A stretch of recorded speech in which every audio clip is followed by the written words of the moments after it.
Imam Syafi'i memiliki banyak syair, di antaranya tentang menuntut ilmu. Syair ini sering kita dapatkan di dalam nazam, alala, yang pastinya tak asing di kalangan para santri. Ya, mereka biasanya menathamkannya ketika hendak belajar bersama di pesantren. Berikut nadam itu, merantaulah dan pergilah jauh dari kampung halaman. Ada 5 manfaat yang akan kau dapatkan menggapai cita-cita, mencari nafkah, mendapat ilmu pengetahuan, belajar adab tata krama, dan bersahabat dengan orang mulia. Penjelasan 1. Menggapai cita-cita. Setiap individu pasti memiliki impian dan cita-cita yang telah mereka pikirkan sejak kecil. Merantau tentunya menjadi peluang emas demi terwujudnya cita-cita, apapun cita-citanya. 2. Mencari nafkah. Ada pepatah mengatakan, sukses di kampung sendiri sudah biasa, sukses di kampung oranglah yang luar biasa.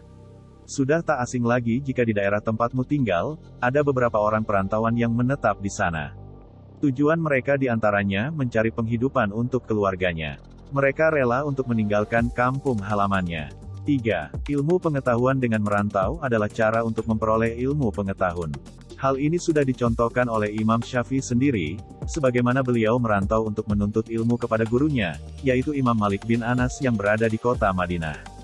4. Adab tata krama. Adab tata krama adalah hal yang sangat penting dalam berinteraksi dengan manusia. Yang dimaksud di sini, jika kita merantau, maka kita akan mendapatkan adab pergaulan yang baru. Kita akan bergaul dengan berbagai golongan, bermacam-macam ras juga suku yang bervariasi, maka kita akan semakin memahami perbedaan pendapat dan juga memahami sikap-sikap tiap individu. Karenanya, dapatkanlah pengalaman sebanyak-banyaknya di perantauan.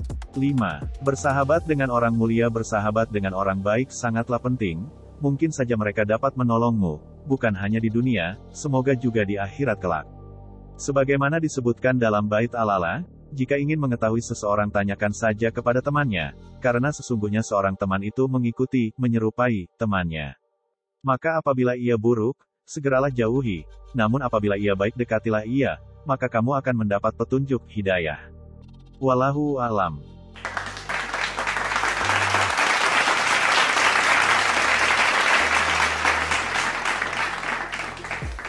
Ujub, bangga diri, dan kibar, sombong, adalah penyakit hati yang berbahaya karena kebanyakan penderitanya tidak merasakan apa-apa. Bahkan ia semakin merasa hebat, yang selalu memposisikan diri sebagai orang yang benar dan terus mencari-cari keburukan orang lain, sehingga dia lupa bahwa dirinya juga manusia biasa yang banyak kekurangan dan penuh keburukan. Dalam hal ini, Al-Imam Al-Ghazali memberikan resep bagus untuk mengobati penyakit hati tersebut dalam kitabnya Bidayatul Hidayah, hal 18/1. Janganlah kau melihat pada seseorang kecuali kau menilainya bahwa ia lebih baik darimu. 2. Jika kau melihat anak kecil, katakanlah, ia belum pernah bermaksiat pada Allah. Sedangkan aku telah bermaksiat. Tidak diragukan lagi bahwa ia lebih baik dariku. 3. Jika kau melihat orang yang lebih tua, maka katakanlah, orang ini telah beribadah sebelum aku melakukannya. Tidak diragukan lagi bahwa ia lebih baik dariku. 4. Jika kau melihat orang alim, berilmu, katakanlah, orang ini telah memperoleh apa yang belum aku peroleh. Maka, bagaimana aku setara dengannya? 5. Jika kau melihat bodoh, katakanlah, orang ini bermaksiat dalam kebodohan, sedangkan aku bermaksiat dalam keadaan tahu. Maka, tuntutan Allah terhadap diriku lebih berat, dan aku tidak tahu bagaimana akhir hidupnya dan akhir hidupku. 6. Jika kau melihat kafir, katakanlah, aku tidak tahu, bisa saja dia akan menjadi muslim dan akhir hidupnya ditutup dengan amalan yang baik dan dengan keislamannya dosanya diampuni. Sedangkan aku berlindung pada Allah dari hal ini, bisa saja Allah menyesatkanku, hingga aku kufur dan menutup usia dengan amalan keburukan. Sehingga ia kelak termasuk mereka yang dekat dengan rahmat Allah, sedangkan aku termasuk orang yang jauh dari rahmatnya. Wallahu a'lam.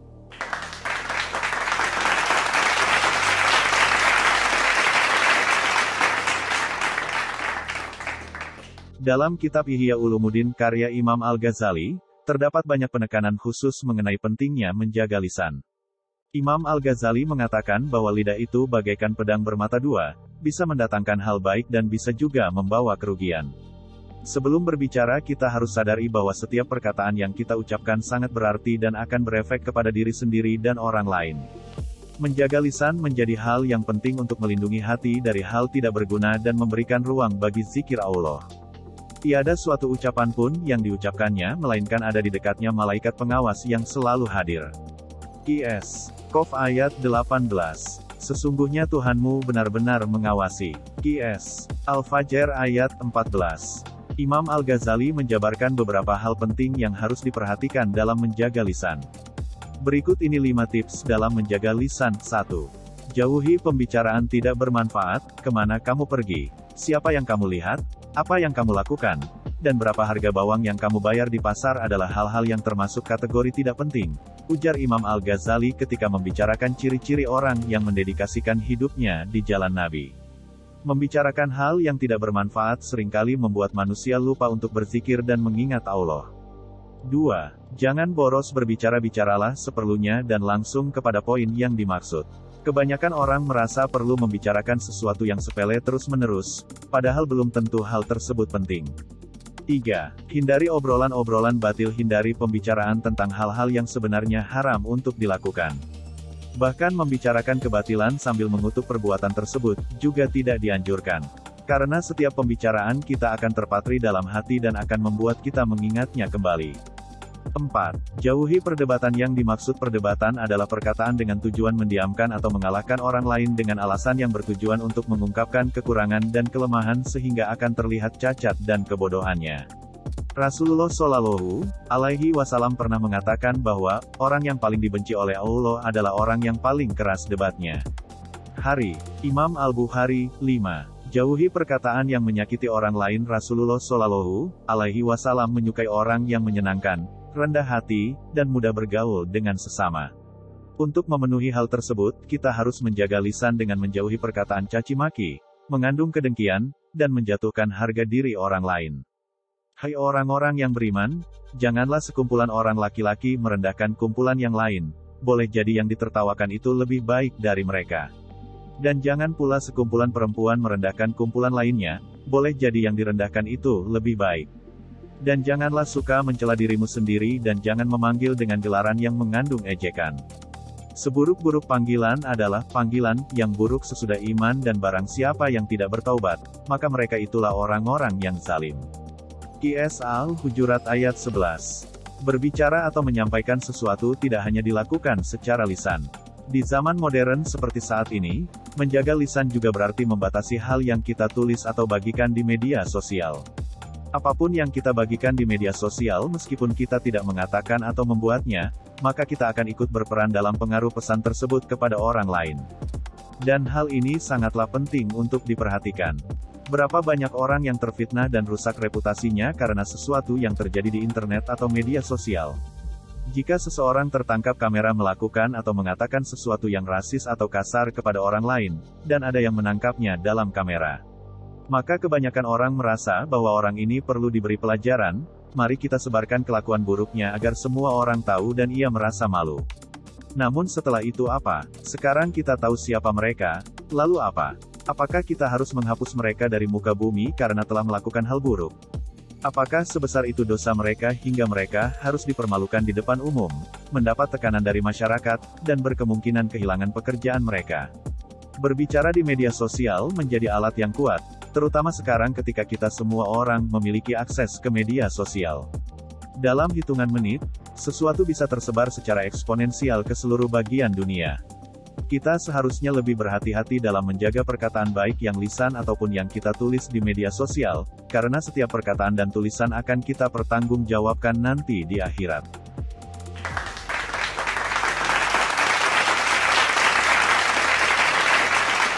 Tujuan hidup adalah apa yang seseorang rencanakan untuk kehidupannya pada hari ini, esok hari, sebulan ke depan, setahun ke depan, bahkan beberapa tahun mendatang. Tujuan hidup setiap orang akan berbeda satu sama lainnya. Pengertian tujuan hidup menurut para ahli adalah proses menetapkan identitas diri yang dimiliki seseorang. Dengan kata lain, kita bisa mengatakan bahwa seseorang yang memiliki tujuan hidup adalah mereka yang memiliki identitas diri yang kuat dalam menjalani kehidupan sehari-hari. Nyatanya, tidak semua orang yang sudah mengenal tujuan hidupnya bisa mencapai kebahagiaan yang hakiki secara mudah. Bahkan, tidak sedikit orang yang pada akhirnya menekan hidup mereka hanya karena terlalu ambisius dengan tujuan hidup yang mereka miliki. Banyak orang yang kehilangan arah tujuan hidup, Terasa hampa dan kosong, akhirnya berbondong-bondong untuk membaca tujuan hidup quotes atau buku-buku yang dapat mengarahkan mereka pada tujuan hidup masing-masing yang mungkin selama ini mereka inginkan. Mereka mencoba mencari tahu tentang untuk apa manusia hidup. Apa tujuan hidup manusia? Apa tujuan hidup kita? Jika memahami tujuan hidup hanya berorientasi dunia semata, maka tidak ada keseimbangan jangka panjang, tetap ada ruang yang kosong menapaki kehidupan. Ada nilai yang hilang dari dirinya. Butuh kesadaran yang berlandaskan spiritualitas agama yang diyakininya. Ini baru suatu pedoman hidup yang paripurna. Itu bagusnya memiliki kesadaran hidup, maka hidup kita tujuan akan terarah. Meskipun orang-orang yang memiliki tujuan hidup, belum tentu akan merasakan kebahagiaan, bahkan, kebanyakan merasa tertekan. Andrew Matthew mengingatkan, satu-satunya yang harus kita takuti adalah ketakutan itu sendiri. Ketakutan yang bersarang dalam diri, akan membuat kehidupan kita menjadi sempit, kerdil dan mudah frustasi. Sebagai umat muslim kita tidak boleh terkungkung dengan rasa takut. Katakan dengan penuh kemantapan hati bahwa Tuhan kami adalah Allah Subhanahu wa Ta'ala yang Maha Pemurah dan memenuhi janjinya. Allah Subhanahu wa Ta'ala tidak akan menyia-nyiakan para hambanya yang terus berusaha dengan kebaikan-kebaikan dalam mengisi hidupnya. Sebagaimana yang dijelaskan Allah Subhanahu wa Ta'ala dalam Al-Quran, sesungguhnya orang-orang yang mengatakan, Tuhan kami ialah Allah, kemudian mereka meneguhkan pendirian mereka, maka malaikat akan turun kepada mereka dengan mengatakan, janganlah kamu takut dan janganlah merasa sedih, dan gembirakanlah mereka dengan jannah yang telah dijanjikan Allah kepadamu. Qs. Fussilat 30. Dalam ruang interaksional pergaulan sosial, tentu kita harus membaca situasi dengan perspektif keakhiratan. Karena kesadaran perspektif ini akan mampu membuat hidup kita lebih bermakna dan bahagia serta membahagiakan dan berkualitas jangka panjang. Hidup bagi seorang muslim adalah sebuah perjalanan, suatu perjalanan pasti ada terminal rest area atau berakhir. Suatu perjalanan yang sangat singkat.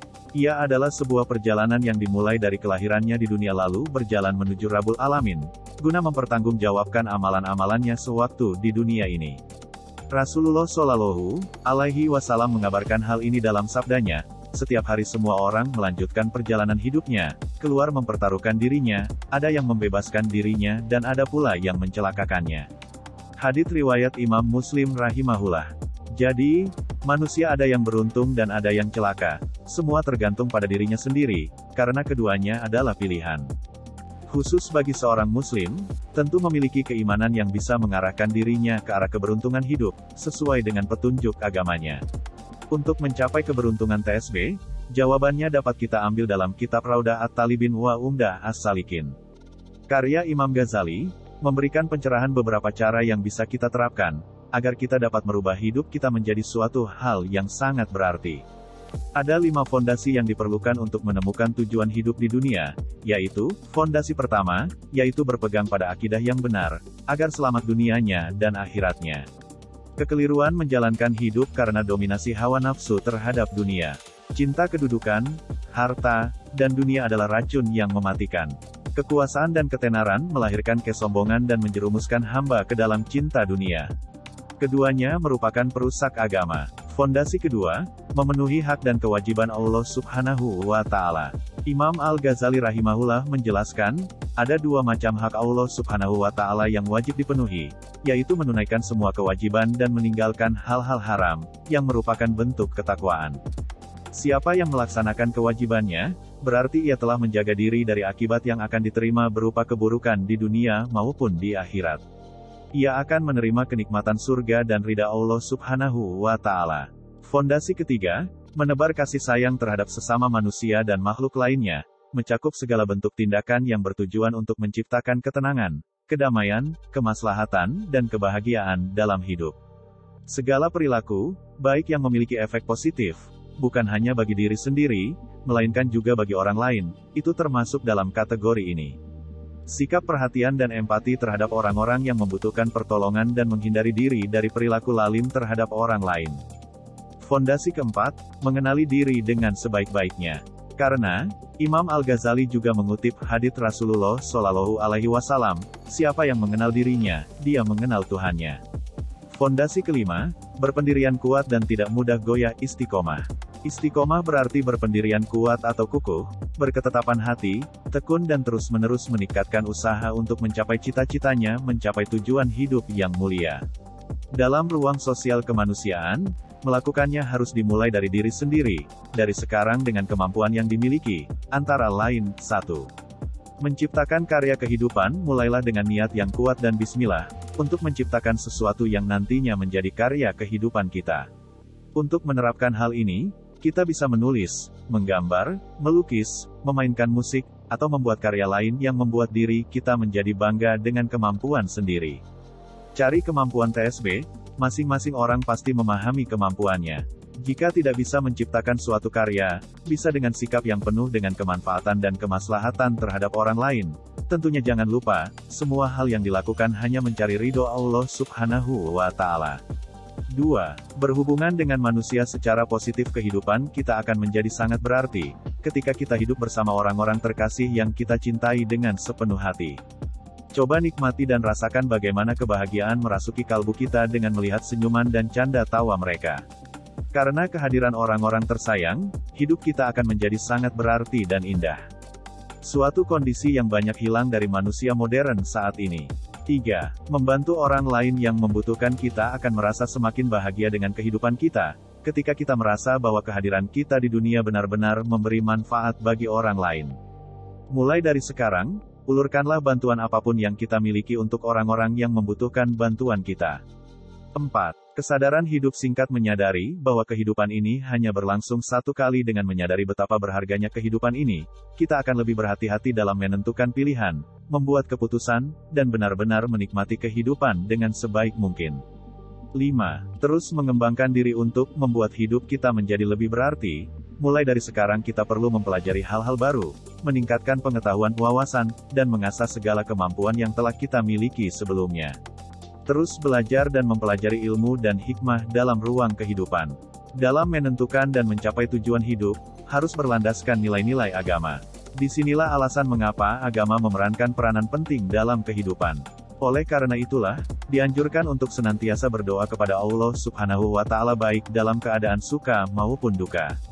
Sebab, berdoa merupakan komunikasi paling mesra antara Tuhan dan hambanya. Berdoa juga merupakan tanda bahwa manusia membutuhkan Allah Subhanahu wa Ta'ala dan mengakui Allah dengan kuasanya akan menjawab semua pinta. Dalam kitab An-Nasai'at Diniyah, Al-Imam Abdullah bin Alwi Al-Haddad rahimahullah mengatakan, setiap muslim harus senantiasa memohon agar Allah Ta'ala berkenan mewafatkannya dalam husnul khotimah, karena setan yang terkutuk akan berkata, aduhai. Orang yang memohon husnul khotimah itu telah mematahkan tulang belakangku, celaka, kapan ia mau membangga-banggakan amalannya? Aku khawatir, ia telah mengetahui tipu dayaku. Doa harus biasa dipanjatkan agar tak kehilangan arah dan tahu jalan pulang dengan nikmat keselamatan bi husnil khatimah. Rasulullah Shallallahu Alaihi Wasallam mengajarkan umatnya agar memperbanyak doa memohon husnul khatimah. Ya Allah, hanya milik-Mu segala puji, hanya kepada-Mu zat yang dimintai pertolongan. Tidak ada kekuatan untuk menjalankan sebuah ketaatan dan menghindari kemaksiatan kecuali pertolongan Allah yang Maha Agung. Ya Allah, sesungguhnya aku memohon kebajikan dan keselamatan di dunia dan akhirat. Ya Allah, sesungguhnya aku memohon kebajikan dan keselamatan dalam agama, dunia, keluarga dan hartaku. Ya Allah, tutupilah auratku, aib dan sesuatu yang tidak layak dilihat orang, dan tentramkanlah aku dari rasa takut. Ya Allah, jadikanlah sebaik-baik umurku adalah umur yang terakhirnya, sebaik-baik amalku adalah amal-amal penutupannya dan sebaik-baik hariku adalah hari saat aku menghadap-Mu. Hari. Imam At-Tabrani rahimahullah. Ya Allah, tidak ada kemudahan kecuali yang Engkau buat mudah. Dan Engkau menjadikan kesedihan kesulitan, jika Engkau kehendaki pasti akan menjadi mudah.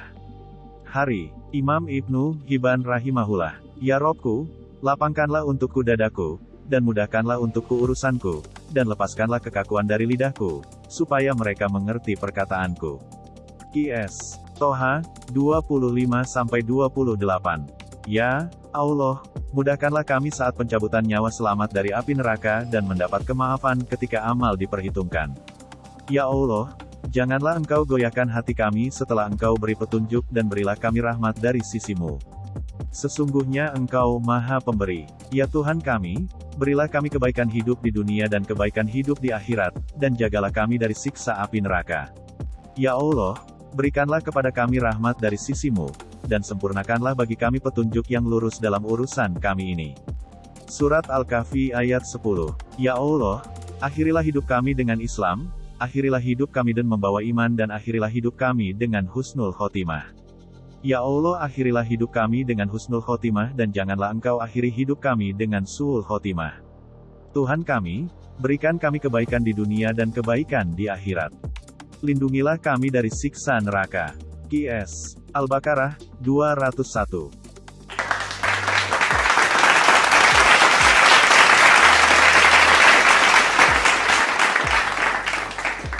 Terdapat 4 perkara yang dapat membantu membeningkan hati, diantaranya adalah banyak berzikir, banyak diam, banyak halwat, dan mengurangi makan dan minum.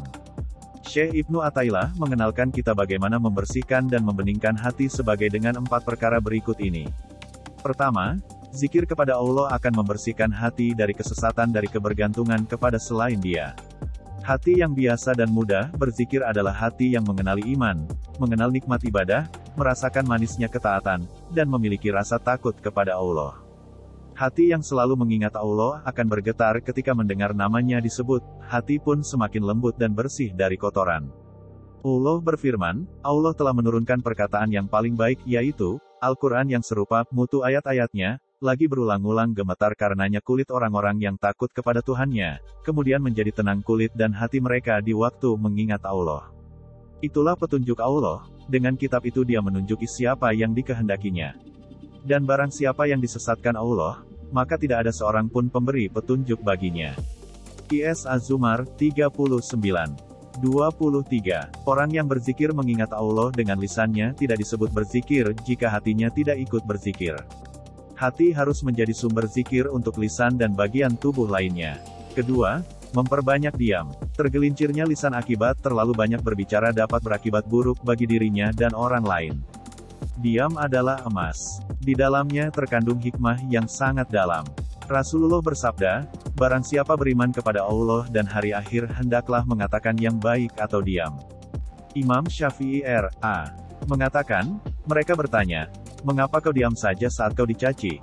Maka kukatakan padanya, menjawab adalah kunci pintu keburukan. Sedangkan diam di depan orang bodoh adalah kemuliaan. Di dalamnya juga terdapat upaya menjaga kehormatan. Bukankah singa ditakuti meski dalam keadaan diam? Sedangkan anjing tak diacuhkan, meski terus menggonggong. Ketiga, memperbanyak halwat atau menyendiri. Dalam halwat kita merenung dan terus berhubungan dengan realitas yang lebih tinggi dan membersihkan hati dari kotoran dunia. Merasa lemah dan tak berdaya, serta merasa hanya Allah lah satu-satunya tempat bergantung. Hatinya hanya dipenuhi tasbih, takbir, tahlil, serta sholawat Nabi. Keempat, mengurangi makan dan minum atau dengan memperbanyak puasa sunnah. Dengan begitu kita mematahkan hasrat hawa nafsu, dan melunakkan hati yang keras. Dengan mengurangi makan dan minum sebenarnya kita belajar mengendalikan nafsu badani, mengawal emosi, belajar qanaah dan zuhud. Imam Al-Ghazali rahimahullah menjelaskan bahwa rasa lapar akan membersihkan hati, membangkitkan tekad, dan menajamkan mata hati. Sebaliknya, rasa kenyang dapat melahirkan ketumpulan dan membutakan hati, dan mengganggu pikiran. Menurut beliau, rasa lapar juga dapat menghaluskan hati dan menjernihkannya, sebab hanya dengan hati yang dapat meraih nikmatnya ketaatan, merasakan manfaat zikir dan nikmatnya bermunajat kepada Allah.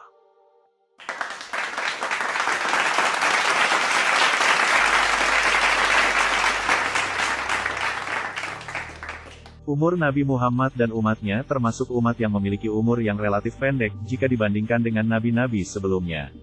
Nabi Muhammad wafat dalam usia 63 tahun dan umatnya mayoritas sama atau rata-rata di bawah 100 tahun. Bahkan Rasulullah sendiri telah bersabda, usia umatku antara 60 hingga 70 tahun. Sedikit antara mereka yang melebihi usia tersebut, hari. Tirmidzi, 32 sementara umat-umat sebelumnya umurnya panjang mencapai ratusan tahun. Panjang dan pendeknya umur ini tentu dalam anggapan manusia dapat menyebabkan ketidakadilan. Yang berumur panjang dapat mengumpulkan amal sebanyak-banyaknya dan yang berumur pendek tentu lebih sedikit. Tetapi apakah betul demikian? Ternyata Allah memiliki cara tersendiri agar umur umat Muhammad yang relatif pendek itu dapat mengumpulkan kebaikan sebanyak atau melebihi amal yang dilakukan umat terdahulu. Cara Allah memberikan pahala pada amal-amal tertentu atau amal-amal yang dikerjakan pada waktu tertentu dengan pahala yang berlipat ganda.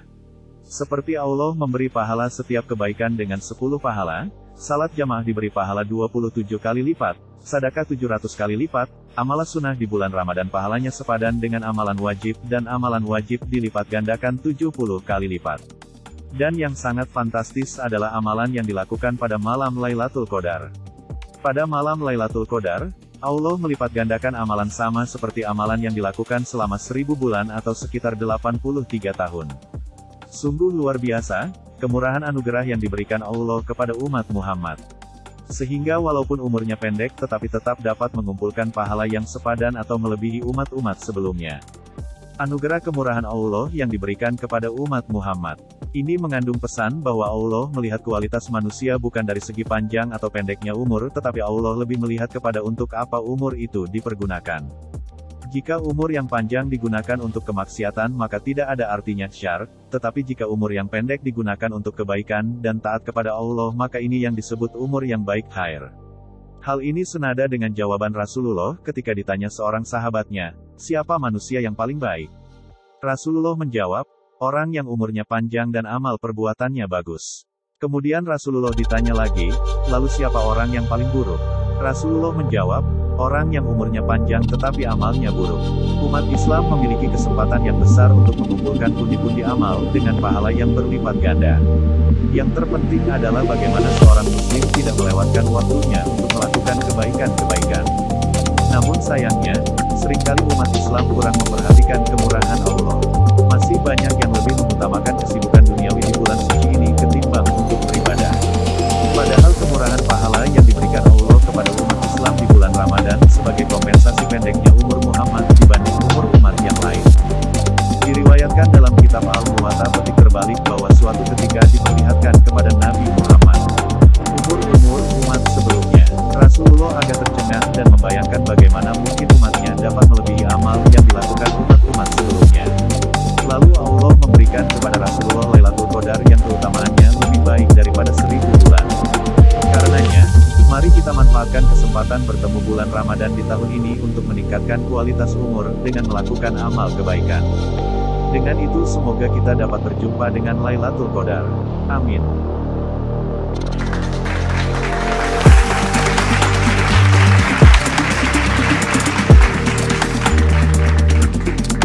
Ilmu pelet adalah sejenis sihir yang menggunakan kodam dari energi makhluk halus jin. Kodam adalah energi bentukan sebuah ajian yang bisa berasal dari energi alami maupun energi jin. Orang yang terkena pengaruh pelet tiba-tiba akan menunjukkan gejala yang tidak wajar. Misalnya seorang perempuan X yang awalnya membenci pria Y, tiba-tiba X ini muncul rasa sayang yang luar biasa. Tanda-tanda orang yang kena sihir pelet asmara yaitu 1. Mencintai dan menyayangi secara berlebihan. 2. Bersedia melakukan apa saja tanpa pertimbangan rasional, bahkan mau diajak berhubungan badan. 3. Perasaan kangen yang tidak bisa ditahan. 4.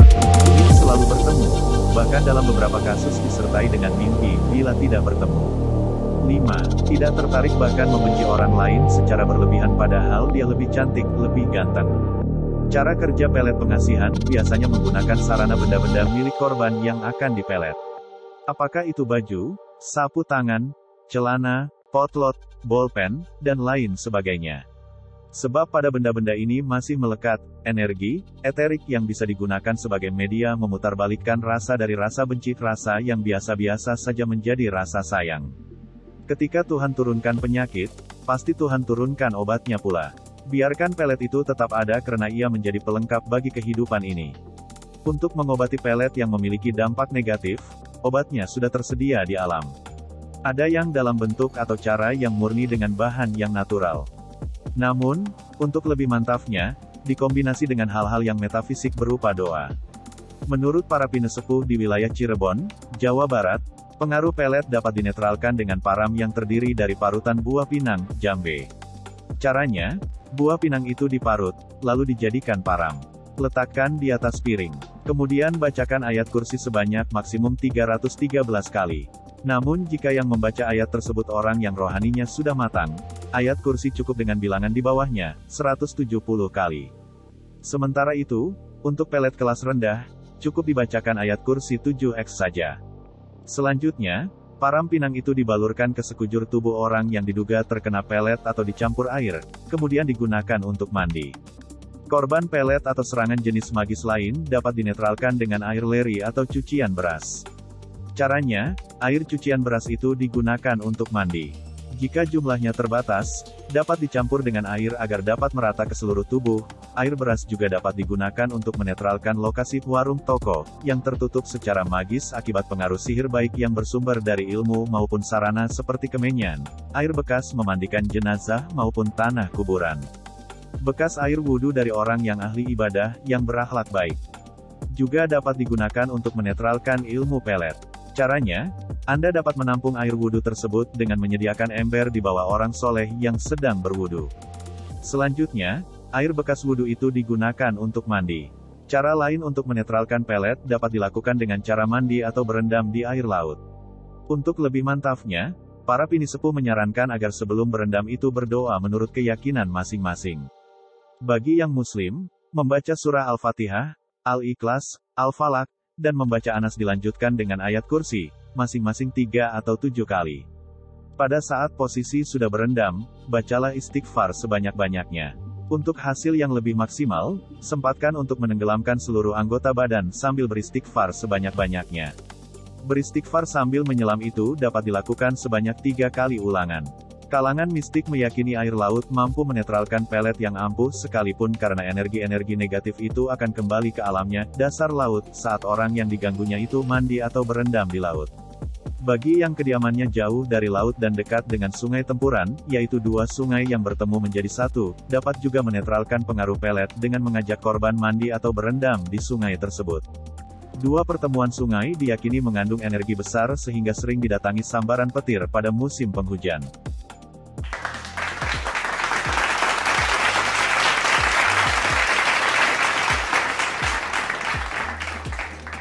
Bulan Ramadan adalah bulan penuh rahmat dan berkah, di mana di bulan ini umat muslim diwajibkan menjalankan ibadah puasa. Lalu bagaimana jika seorang wanita sedang hamil? Apakah ibu hamil boleh menjalankan ibadah puasa? Jawabannya adalah, boleh, selama ibu hamil telah dilakukan pemeriksaan dan dinyatakan sehat dan telah dikonsultasikan dengan ahlinya, maka ibu hamil diperbolehkan untuk melakukan puasa khususnya selama bulan Ramadan. Puasa Ramadan untuk ibu hamil, ternyata bukanlah suatu beban, namun sangat bermanfaat bagi kesehatan jika Anda melakukan tips puasa untuk ibu hamil dengan tepat. Untuk lebih jelasnya Anda dapat membaca artikel di bawah ini. Perlu diperhatikan saat ibu hamil berpuasa harus senantiasa menjaga kehamilannya dengan berbagai perlakuan khusus. Berikut tips puasa bagi ibu hamil yang dapat dilakukan. 1. Minum air putih sebanyak-banyaknya dan makan makanan yang mengandung protein yang tinggi serta lemak yang cukup. Usahakan selalu ada sayur dan buah-buahan untuk memenuhi asupan serta untuk memperlancar bab dan minum susu atau susu khusus untuk ibu hamil. 2. Memakan makanan yang manis seperti kurma agar tidak cepat lemas saat berpuasa dan tidak memakan makanan yang terlalu pedas karena bisa mengganggu pencernaan. 3. Tidak makan sahur dengan terburu-buru dan hendaknya sahur mendekati imsak 4. Jika terjadi morning sickness, sebaiknya dikonsultasikan pada ahlinya agar mendapatkan nutrisi atau suplemen khusus untuk mengatasi rasa mual. 5. Niat bulat dan ikhlas saat menjalankan ibadah puasa akan dapat menghindarkan diri dari stres sehingga terasa ringan menjalankan puasa. 6. Istirahat yang cukup dan mengurangi porsi aktivitas yang berat.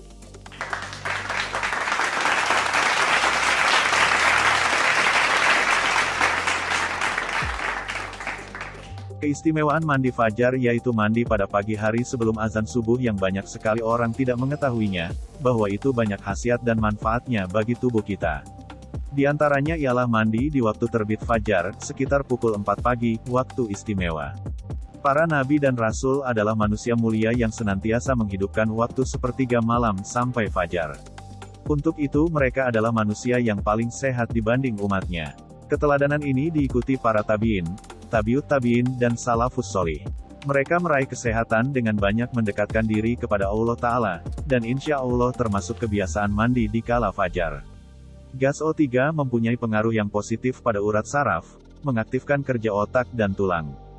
Ketika seseorang menghirup udara fajar yang dinamakan udara pagi, dia merasakan kenikmatan dan kesegaran tiada taranya di waktu manapun, baik siang atau malam. Berikut ini beberapa manfaat mandi sebelum subuh yang dilakukan secara istiqomah. 1. Tidak terkena penyakit ain, sakit, demam, pilek dan lain sebagainya. 2. Tidak akan terkena sihir, guna-guna, santet baik dari jin maupun ulah manusia. 3. Badan akan sehat selalu. 4. Wajahnya bercahaya. 5. Doanya mudah dikabulkan Allah SWT. 6. Sukar didoakan jahat oleh orang lain, seperti disumpahi, maka akan berbalik kepada yang menyumpahinya. 7. Mengawetkan daya tahan mata, tidak mudah rabun dan masih banyak yang lainnya. Dan jangan melakukan mandi dalam 3 waktu di bawah ini karena dapat menyebabkan penyakit dan bahkan bisa mengakibatkan kematian mendadak. 1. Jangan mandi 30 menit setelah salat Asyar pada waktu tersebut kondisi darah dalam tubuh sedang panas, sehingga jika kita memaksakan diri untuk mandi, maka bisa mengakibatkan rasa lelah dan letih yang berlebihan. Jika Anda memang tak memiliki waktu yang tepat untuk mandi, berikut ini adalah waktu alternatif yang dianjurkan untuk mandi. Waktu yang direkomendasikan ini sudah pasti mengandung manfaat untuk tubuh. 1. Mandi di waktu subuh atau sebelum subuh. Mandi sebelum subuh sangat dianjurkan, karena mengandung ozon dalam air lebih tinggi sehingga membuat badan lebih segar dan lebih awet muda. Rasulullah selalu melakukan mandi sebelum subuh, karena mandi di waktu ini akan menguatkan daya tahan tubuh. 2. Mandi di waktu Asyar. Mandi pada waktu Asyar atau sekitar pukul 15 akan membuat tubuh Anda lebih segar. Selain itu, mandi pada waktu Asyar juga mampu meningkatkan kekebalan tubuh, sehingga tidak akan mudah terkena penyakit. Mandi di sepertiga akhir malam sebelum memulai rangkaian Qiyamul Lail. Jika ditinjau dari kesehatan dan penelitian kesehatan ternyata memiliki manfaat yang sangat besar.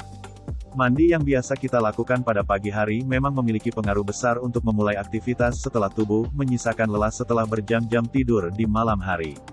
Rasa kantuk tentunya tak mudah hilang hanya dengan berwudu atau cuci muka. Tubuh akan terasa segar dan bersemangat untuk memulai aktivitas setelah mendapat siraman air dingin menyegarkan.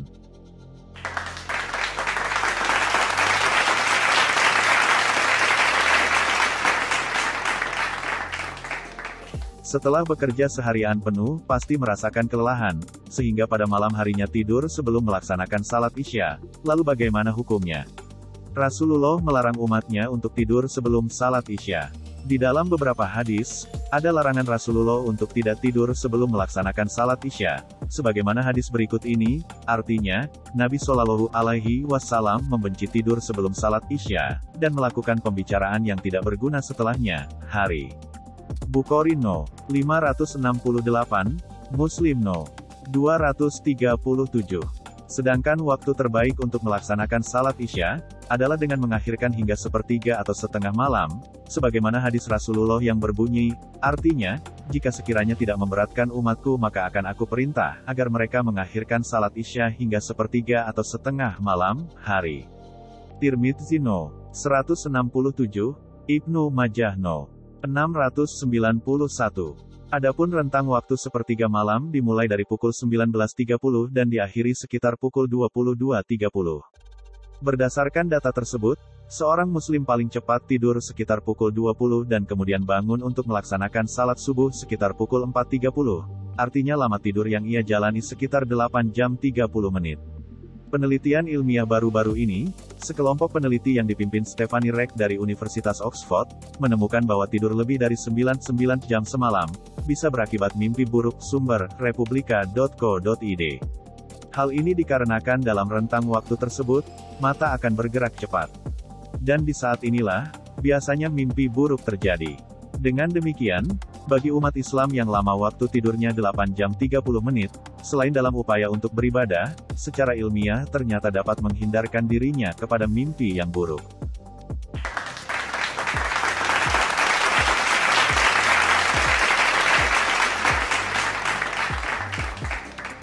Syekh Ibnu Ajibah rahimahullah dalam Iqots al-Himam Syarah al-Hikam, menyebutkan bahwa Ibnu Athaillah as-Sakandari As-Syazili al-Maliki rahimahullah tahun 1250 sampai tahun 1309 mengatakan, saat kamu melihat ada orang yang menjawab semua pertanyaan, menggambarkan setiap yang dia lihat, dan menceritakan setiap yang dia ketahui, maka semua itu menunjukkan kebodohannya.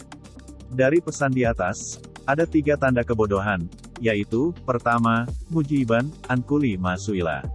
Tanda kebodohan bisa tampak dari mereka yang selalu menjawab setiap persoalan. Orang yang masuk kategori ini bisa juga dikatakan sebagai orang yang sombong. Pasalnya, ia merasa bisa menjawab segala hal dan sok tahu banyak hal. Oleh karenanya, dia merasa malu kalau tidak bisa menjawab sebuah pertanyaan. Orang seperti ini pintar mengarang, menutupi ketidaktahuannya dengan jawaban-jawaban yang menyesatkan. Kedua, muabiran an kulli ma syahida. Tanda kebodohan juga terlihat dari orang yang senang menceritakan apa saja yang dilihatnya. Padahal, sesuatu yang dilihatnya, belum tentu pasti kebenarannya. Ketiga, zakiran kulama, alima. Tanda kebodohan terdapat pada orang yang menyebutkan apa saja yang diketahuinya masuk dalam kategori ini orang-orang yang banyak bicara. Ia tidak pandai memilah dan memilih mana yang harus diucapkan dan mana yang tidak. Pun, jika ia menceritakan suatu kecacatan kejelekan orang lain, maka hal ini akan sangat berbahaya dan merupakan dosa besar. Kita tidak boleh menceritakan kejelekan orang lain karena itu merupakan rahasia Allah Subhanahu wa Ta'ala. Katakan yang engkau ketahui, tapi tidak semua yang diketahui boleh engkau katakan. Demikian sering kita dengar orang bijak berkata. Atau, teringat mahfuzat yang dihafal para santri, likuli makam makol walikuli makol makam, bahwa untuk setiap tempat ada ucapan yang sesuai dan untuk setiap ucapan ada tempat yang sesuai. 10 tanda orang sok pintar. Melansir dari idntimes.com, ada 10 tanda-tanda orang yang sok pintar dan merasa tahu segalanya. Sok tahu, antara lain, 1. Tanda orang sok pintar adalah suka sibuk sendiri untuk hal-hal yang gak penting. 2. Sudah pasti, orang yang sok pintar gemar meremehkan orang lain. 3. Orang yang sok pintar gampang marah ketika dikritik. 4. Alih-alih punya pendapat sendiri, orang sok pintar suka mencatut kata-kata orang. 5. Selalu ingin dipuji adalah tanda orang sok pintar. 6. Orang yang sebenarnya gak pintar itu justru suka ngomong terus meski tidak ditanya. 7. Tidak mau kalah dan enggan membuka pikiran adalah ciri orang yang sok pintar. 8. Orang yang sok pintar sering tidak mau mengakui ketidaktahuannya. 9. Kalau diamati lebih dalam, orang sok pintar pekerjaannya hanya membual. 10. Orang sok pintar itu tidak suka mendengarkan orang lain.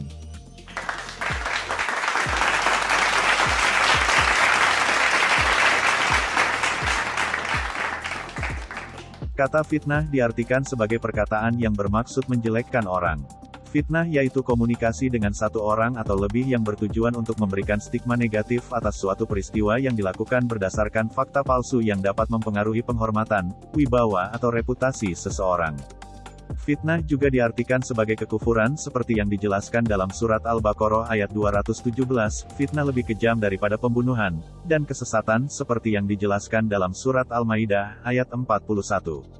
Bahwasannya Nabi Muhammad telah mengingatkan kepada kita tentang bahayanya fitnah. Kegiatan ini merupakan perbuatan dosa yang sangat besar, karena telah memfitnah seseorang tanpa bukti-bukti yang kuat. Ketika beliau Nabi Muhammad ditanya, siapakah muslim yang terbaik, ya Rasulullah? Beliau menjawab, seseorang yang selamat dari lidah dan tangannya, muttafaq alaih. Sebagai umat Islam yang baik kita harus ikut andil memerangi pergunjingan atau memfitnah orang tanpa bukti ini. Seperti harus melindungi ketika ada sahabat, saudara, dan keluarga ketika digunjing tanpa didasari dengan bukti, maka kita harus ikut memerangi perbuatan ini. Berikut ini tips untuk menghindari fitnah. Ada beberapa tips yang perlu diperhatikan. 1. Jangan reaktif. Jangan merespon dengan cepat berita-berita yang masih berkategori, katanya. Reaktif tidak diperlukan dan tidak akan menyelesaikan masalah. Karena sikap reaktif cenderung lebih tergesa-gesa. Ada ungkapan al-khabar kal-gabar, berita itu seperti debu, melayang kemana-mana dan tidak bertuan. 2. Pastikan bahwa berita itu ada pembawanya. Sumber berita adalah penentu kebenaran berita itu sendiri. Terkadang berita dari satu tempat ke tempat lain sudah tidak akurat dan banyak dibumbuhi atau disisipi berita lain. 3. Tabayun. Perjelas lagi berita itu kepada sumber aslinya. Inilah yang diingatkan oleh Al-Quran surat Al-Hujurat ayat 6. Artinya, hai orang-orang yang beriman, Jika datang kepadamu orang fasik membawa suatu berita, maka periksalah dengan teliti, agar kamu tidak menimpakan suatu musibah kepada suatu kaum, tanpa mengetahui keadaannya yang menyebabkan kamu menyesal atas perbuatanmu itu. 4. Jika memang apa yang diberitakan itu benar terjadi tetapi tidak kita inginkan, selesaikan dengan cara dewasa dan penuh kesadaran serta kasih sayang antar sesama. Apa yang dapat kita lakukan sebagai upaya membentengi hati dari fitnah adu domba, dan memeranginya? A.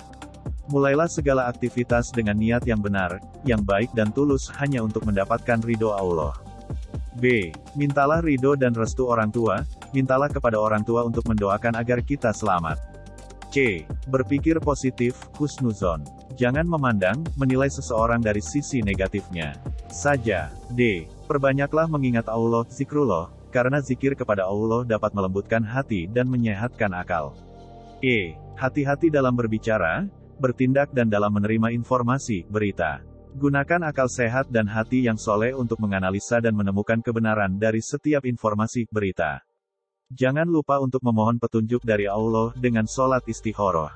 F. Hati-hati terhadap kesenangan dunia, jabatan dan kedudukan. G. Hati-hati dalam mengemban amanah. Laksanakan amanah dengan mengedepankan kejujuran dan penuh tanggung jawab. H. Jika cinta Islam, maka ikuti aturan Islam. Perdalamlah ilmu agama dengan rajin mengikuti majelis ilmu atau pengajian dan mengamalkan ajaran Islam dalam hidup dan kehidupan sehari-hari. I. Amar ma'ruf, nahi mungkar. Jangan pernah membenci manusia, karena benci kepada ciptaan Allah berarti benci kepada Allah. Bencilah kepada perilakunya yang negatif. Selalu mengajak sahabat-sahabat kita untuk berbuat baik dan mengingatkannya jika berbuat kemunkaran dan maksiat. J. Senantiasa bersyukur kepada Allah. Rajinlah bersodako kepada fakir miskin dan anak yatim, sebagai perwujudan rasa syukur kita kepada Allah.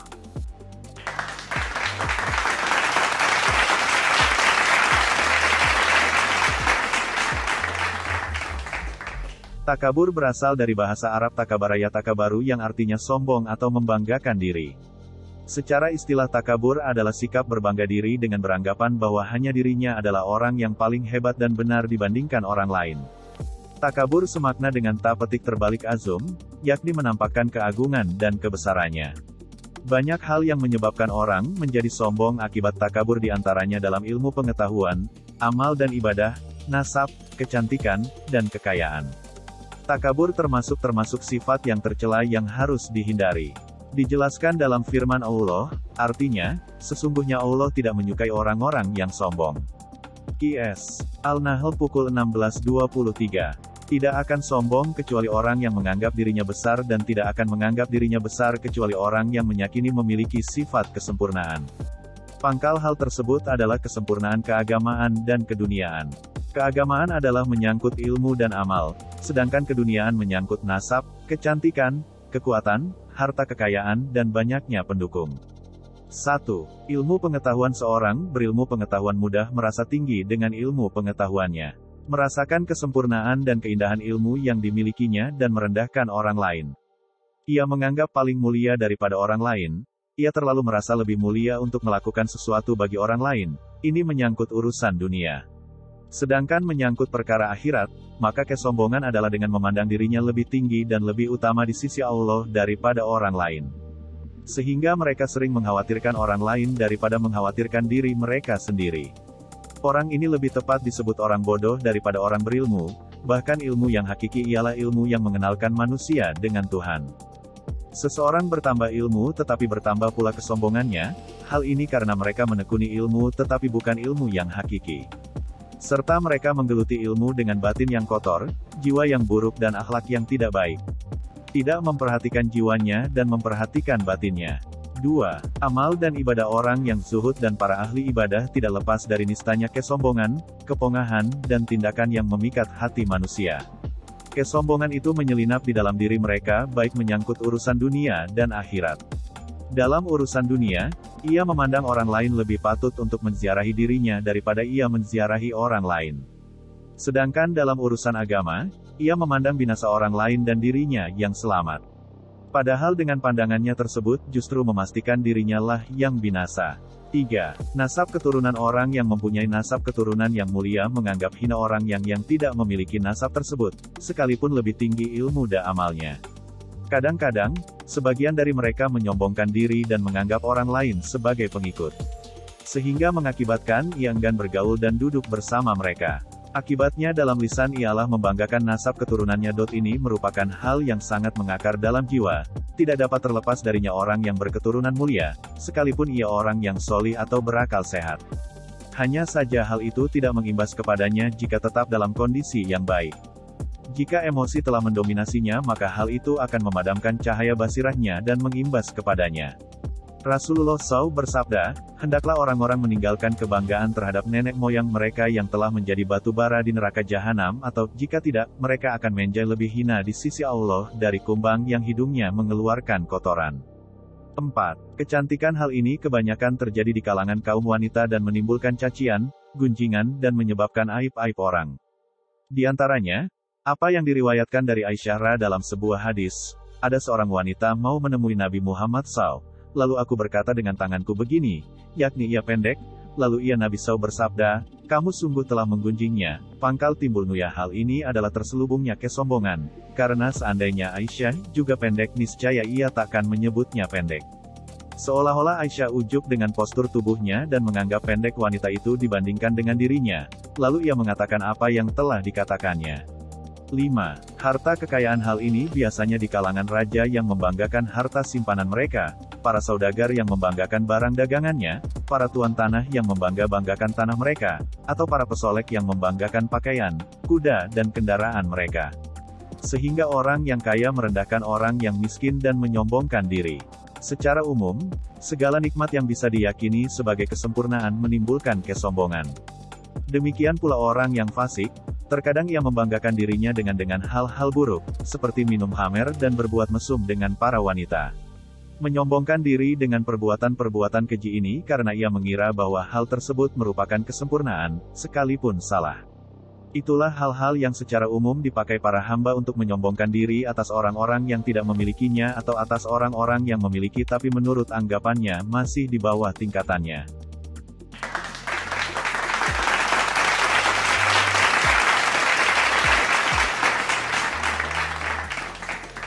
Menepati janji merupakan salah satu kewajiban yang harus dilakukan setiap muslim. Menepati janji juga termasuk akhlak mulia yang harus dimiliki setiap mukmin, dan ia menjadi salah satu keistimewaan yang dimiliki manusia. Sehingga meninggalkan sifat ini dari jiwa sama dengan melepaskan peri kemanusiaan dari diri sendiri.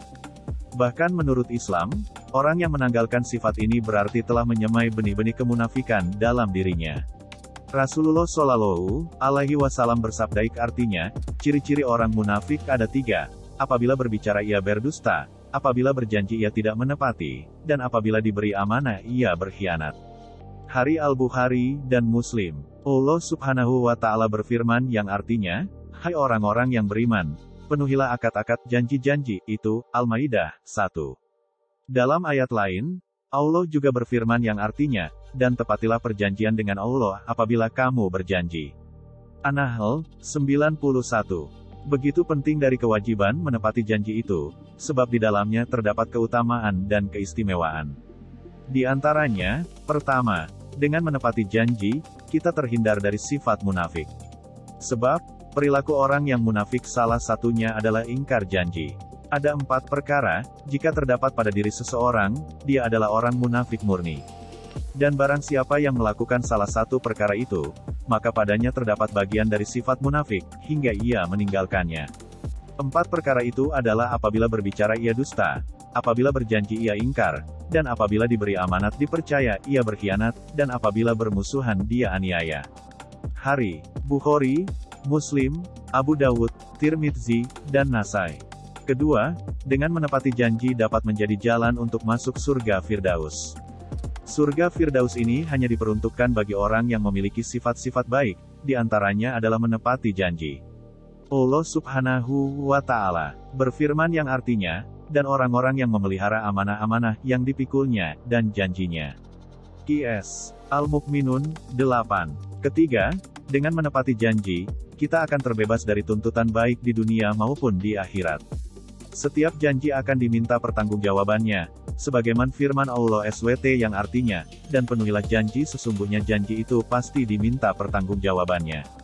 IS. Al-Isra, 34. Keempat, dengan menepati janji, kita meneladani sifat Allah SWT, yang tidak pernah mengingkari janjinya, sebagaimana firman-Nya, sebagai janji yang sebenar-benarnya dari Allah. Allah tidak akan menyalahi janjinya, tetapi kebanyakan manusia tidak mengetahui. Ar-Rum, 6. Kelima, dengan menepati janji, kita akan dipercaya orang lain. Kepercayaan adalah modal utama dalam meraih kebaikan di dunia maupun di akhirat. Keenam, dengan menepati janji, kita akan menjadi pribadi yang berwibawa, tidak dilecehkan, dan akan mendapatkan prasangka baik dari orang lain. Ketujuh, dengan menepati janji kita akan terhindar dari dosa besar dan akan meraih keutamaan. Mengingkari janji antara sesama muslim hukumnya haram, sekalipun terhadap orang kafir, lebih-lebih terhadap sesama muslim. Jadi, memenuhi janji termasuk keutamaan, sedangkan mengingkarinya dosa besar. Kedelapan, dengan menepati janji, jalinan antar individu akan terjalin harmonis dan semakin erat.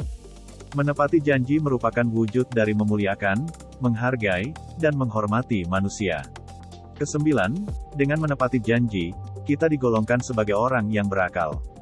IS. Arad, 19-20. Kesepuluh, dengan menepati janji, kita digolongkan menjadi golongan Nabi Muhammad SAW. Orang yang merendahkan orang-orang mukimin dan yang berjanji tetapi tidak menepati janjinya, maka mereka bukanlah golonganku dan aku bukan dari golongan mereka. Hari Muslim. Menepati janji memiliki beberapa keutamaan, di antaranya adalah, dibebaskan dari kesulitan duniawi, digolongkan sebagai hamba yang bertakwa, mendapatkan kedudukan yang tinggi di sisi Allah, dan meraih surga Firdaus.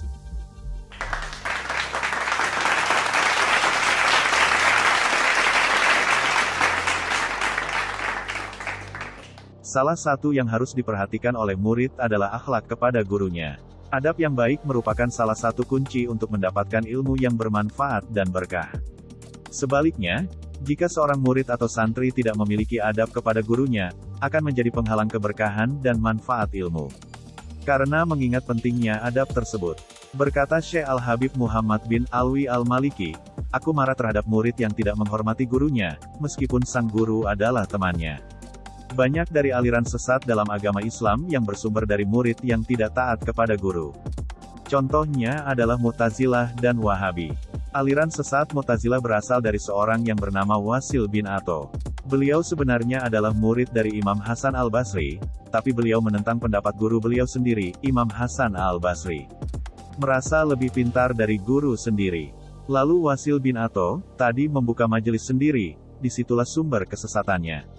Padahal Imam Hasan Al-Basri adalah murid utama dari Sayyidina Ali, bahkan Imam Hasan Basri berguru lagi kepada 99 sahabat Nabi yang lain. Sedangkan kesesatan Wahabi, berasal dari seorang yang bersama Muhammad bin Abdul Wahab.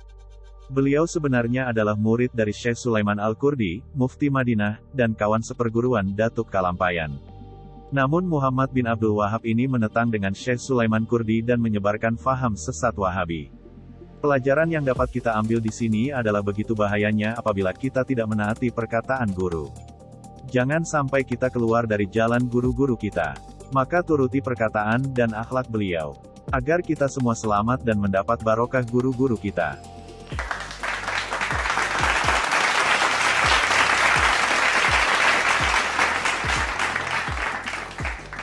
Tidak dapat dipungkiri pasti semua akan mengalami cobaan dalam hidupnya.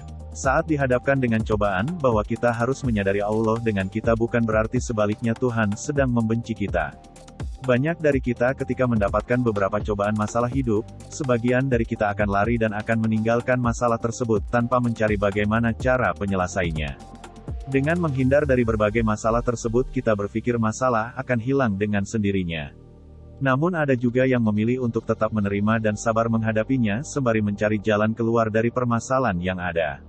Berikut ini 9 tips agar tegar dalam menghadapi cobaan yang sedang menimpa kita dalam kehidupan sehari-hari antara lain. 1. Sadarlah bahwa kita tidak sendirian, ada Allah Ta'ala bersama kita.